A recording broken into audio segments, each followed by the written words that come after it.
महत्त्वाची बातमी, नितेश राणे मोठा गौप्यस्फोट करणार आहे.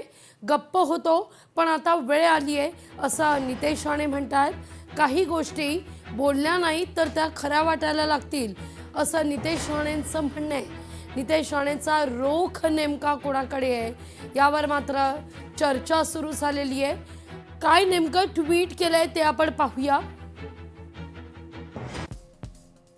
गप्प होतो पक्षाच्या, माझ्या नेत्याच्या आणि कुटुंबाच्या प्रतिमेकरता, पण काही गोष्टी बोलल्या नाही तर खऱ्या वाटायला लागतात, पण आता ती वेळ आली आहे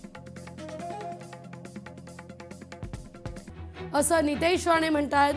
मुळात याला संदर्भ कोकणातल्या कालच्या निलेश राणे यांच्या विजयाचा आहे का, हा देखील एक मुद्दा या निमित्तानं उपस्थित होतोय.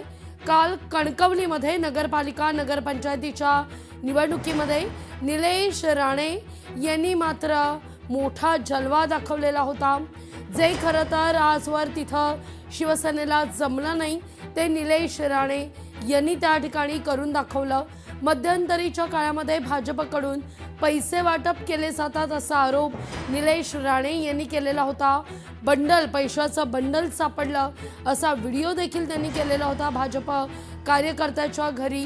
त्यानंतर मात्र हे सगळे आरोप तथ्यहीन आहेत असं स्वतः भाजपकडून सांगण्यात आलं. पलटवार करण्यात आला. आरोप प्रत्यारोप देखील या दरम्यानच्या काळात झाले. रवींद्र चव्हाण आणि निलेश राणे त्यानंतर एकत्रित सुद्धा अधिवेशनाच्या काळात दिसलेले होते, पण तेव्हा देखील चर्चा रंगलेली होती. नितेश राणे आणि निलेश राणे यांच्या अर्थातच संबंधाची भावाभावांमध्ये संबंध ताणले गेलेत का याविषयी चर्चा होत होती. आज मात्र काल निवडणूक झाल्यानंतर, निकाल लागल्यानंतर, निलेश राणे विजयी झाल्यानंतर नितेश राणेंना असं ट्विट का करावं लागतंय, नितेश राणेंचा रोख कोणाकडे आहे हा सवाल या निमित्तानं उपस्थित होतोय.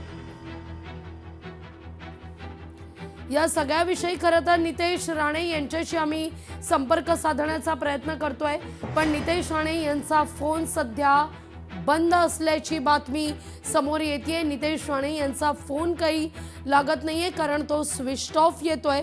नितेश राणे गप्प होतो पक्षाच्या, माझ्या नेत्याच्या आणि कुटुंबाच्या प्रतिमेकरता, पण काही गोष्टी बोलल्या नाहीत तर खऱ्या वाटायला लागतात असं ट्विट नितेश राणे यांनी केलेलं आहे.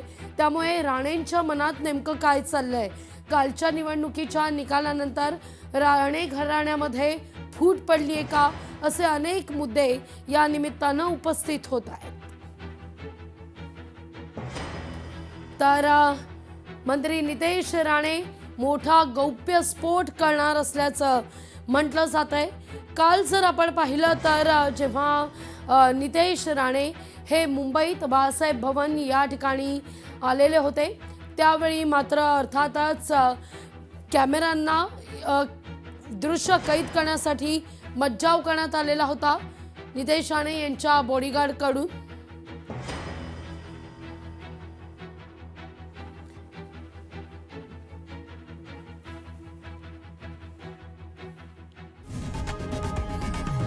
लोकशाही मराठी ऐका, पहा, जागरूक रहा.